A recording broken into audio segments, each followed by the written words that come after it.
Well, tonight we are learning new details about Mayor Johnson's plan to move more than 1,000 migrants out of Chicago's police stations. Mayor wants to move them into large winterized tents, but as WGN's Alyssa Donovan reports, the mayor hasn't said where those will be set up or how much it'll cost.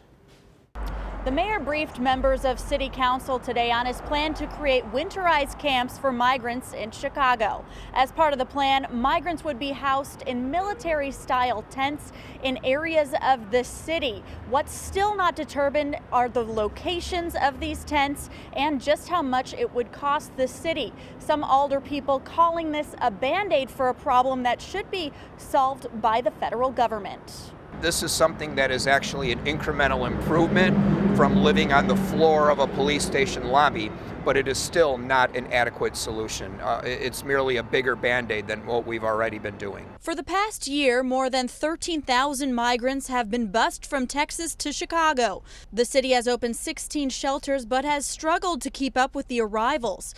More than 1,600 asylum seekers temporarily living in police districts and at O'Hare Airport.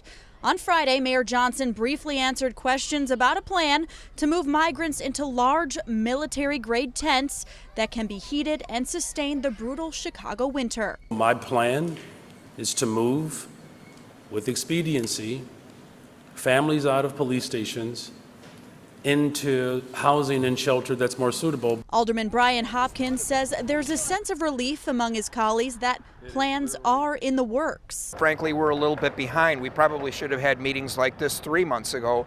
Nevertheless, here we are.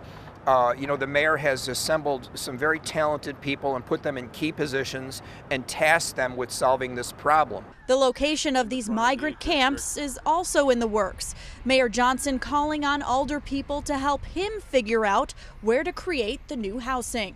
We're all looking at our wards and plots of land. It needs to be a flat area of land because there's going to be a lot of security on hand as well. And we're working on it.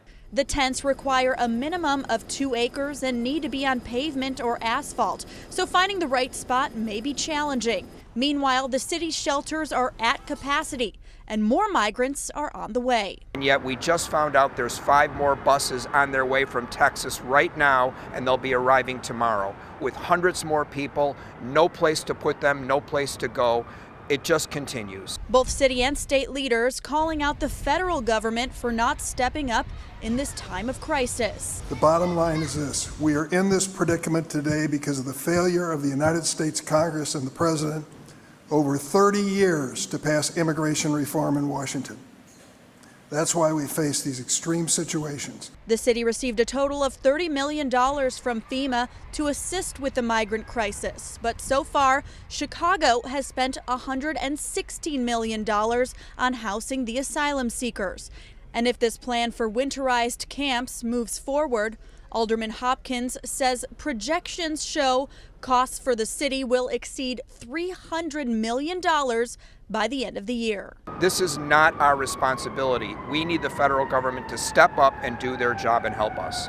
And part of the problem, city leaders are not receiving much information about migrants who are coming in to Chicago. While they know 5 buses are arriving with new migrants tomorrow, they don't know any details on how many people to expect, whether it's men, women, or children, or if anyone has any illnesses on board. This creating just one more layer to an incredibly difficult situation for both the city and the asylum seekers. At City Hall, Alyssa Donovan, WGN News.